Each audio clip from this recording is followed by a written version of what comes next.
the continental landmass, Alaska, and the islands of Hawaii.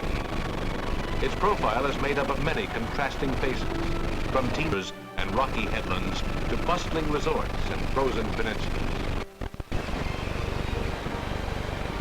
To the vacationing tourist, it is a playground of sun and sand and natural sightseeing wonders.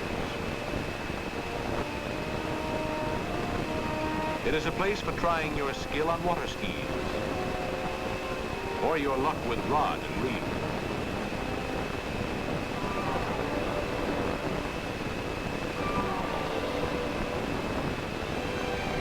For enjoying the thrill of speed, or sailing idly on a summer afternoon.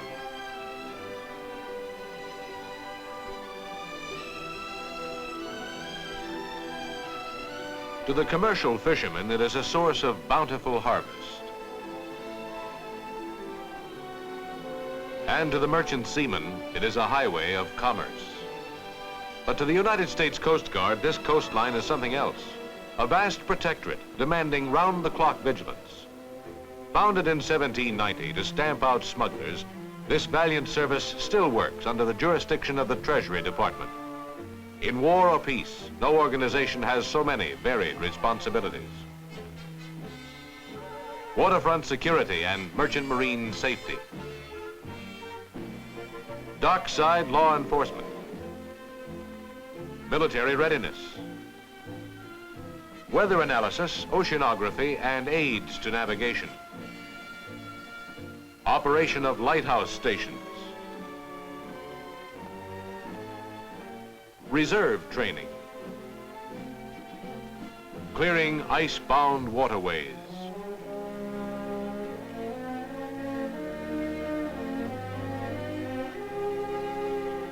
And search and rescue. What is the Coast Guard's primary job? Given the foregoing list, most people would choose search and rescue. And they would be right. The Coast Guard will divert any mission to help a ship or aircraft in distress. The search and rescue mandate is specific. It reads, to perform any and all acts necessary to rescue and aid persons and protect and save property. Last year, these efforts saved 2,600 lives and answered over 35,000 assistance calls involving property value of over $1.5 billion. These activities account for almost half of the Coast Guard's total operations in all its fields of service to the nation. Search and rescue zones fall into three classes: short, medium, and long range. Short reaches out up to 100 miles offshore, medium 500 to 600 miles, and long up to 1,000 miles at sea.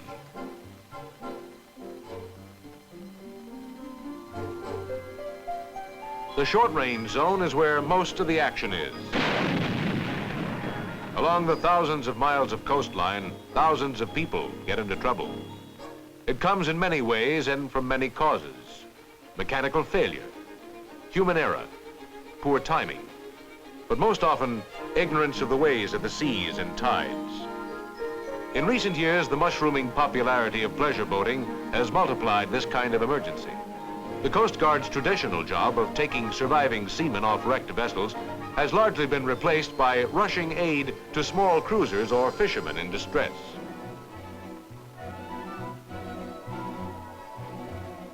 The Coast Guard has long looked to aircraft to cover its busy rounds, with air stations that now reach into all areas, north, east, south, and west, as well as in Alaska and Hawaii. For the future, even more facilities are planned to cover this far-reaching territory.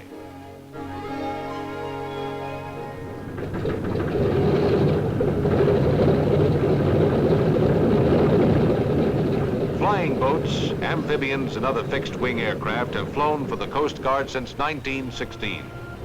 They are used today to cover those assignments where speed and range are the paramount mission requirements. In the early 1940s, Coast Guard aviators discovered the helicopter.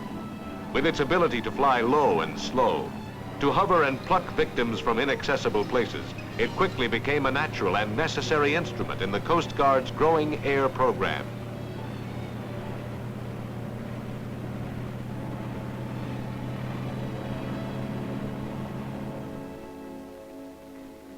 Today, the Coast Guard has a new bird, an amphibious helicopter that can go right down on the water to snatch victims from the sea. Even people too weak to grasp a rescue line lowered from a hovering copter. Once on the water, a special rescue platform folds out and down, enabling the crew to complete rescues in 1/5 the time required by hoist and cable. In this boat-hulled aircraft, the Coast Guard has, at long last, a true flying lifeboat. Since they first entered service early in 1963, the new copters have proved their worth in rescue after rescue and in the daily rounds of operational routine. Routine for the helicopter includes a variety of preventive measures, such chores as flying patrol missions, tending buoy markers, and carrying supplies and equipment to offshore lighthouses.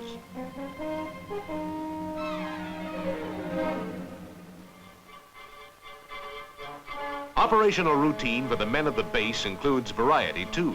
Advanced weather data is accumulated and analyzed by radio and teletype from patrolling aircraft and weather stations throughout the country.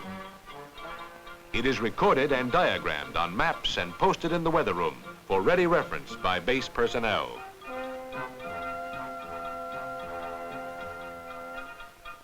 Open radio communication is maintained with other Coast Guard stations and for ships and aircraft in the area. The base's aircraft must be serviced for 24-hour readiness. The barracks must be kept shipshape. And the Coast Guard, too, has the paperwork problem. But trouble always comes sooner or later, and when it does, it comes without warning. Then, everyone is off to the races with one thought in mind: get there fast. The prize may be the greatest of all, the saving of a human life. Man the ready helicopter. Man the ready helicopter. Man the ready helicopter.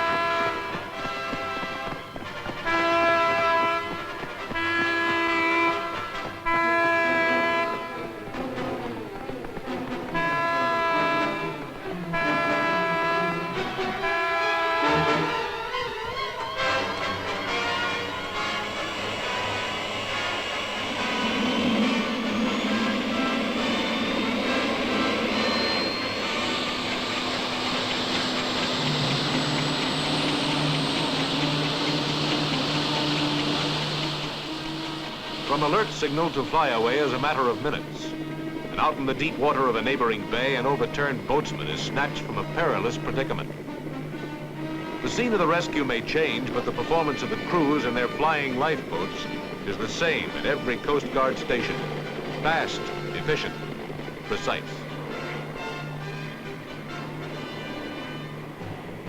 Far to the south, the family outing becomes a sudden nightmare. Out of fuel in the middle of Louisiana's Lake Pontchartrain, their boat drifts helplessly in the gathering dusk. A copter from the nearby Coast Guard air station spots them on a twilight patrol and lowers a tow line to the boat. Then, pulled by the agile bird, the relieved and grateful party is again on its way to shore and home.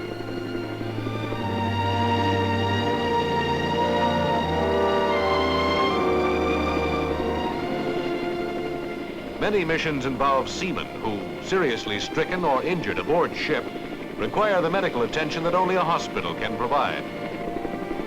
Here, a crewman aboard an oil tanker 113 miles out in the Gulf of Mexico has suffered a severe stroke. Alerted by ship-to-shore radio, a flying lifeboat soon has the patient safely aboard and on his way to the hospital.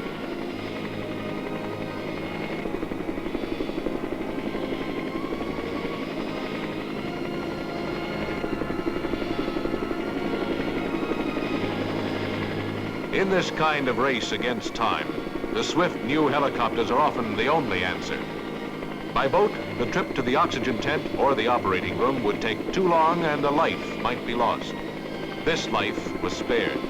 Another statistic in the Coast Guard's long ledger of achievement. In another part of the Gulf, a yachtsman takes a quick plunge off his cruiser for a cooling swim in open water. Moments later, there is a cry of help and he's hauled aboard by his friends with a deep wound inflicted by the barbs of a lurking stingray. Again, the flying lifeboat speeds to the scene, hoists the victim aboard, and whirls him to emergency aid only a short distance away by the road through the air.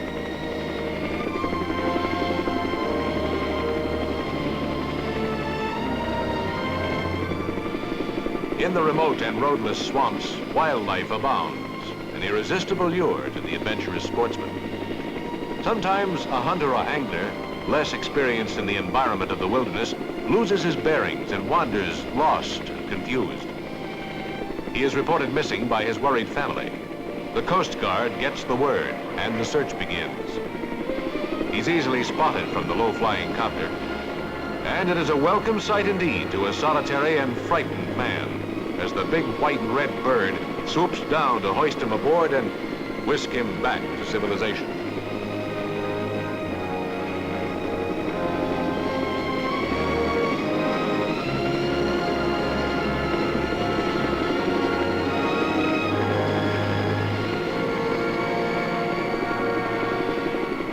This, then, is Coast Guard country, this trackless Louisiana bayou.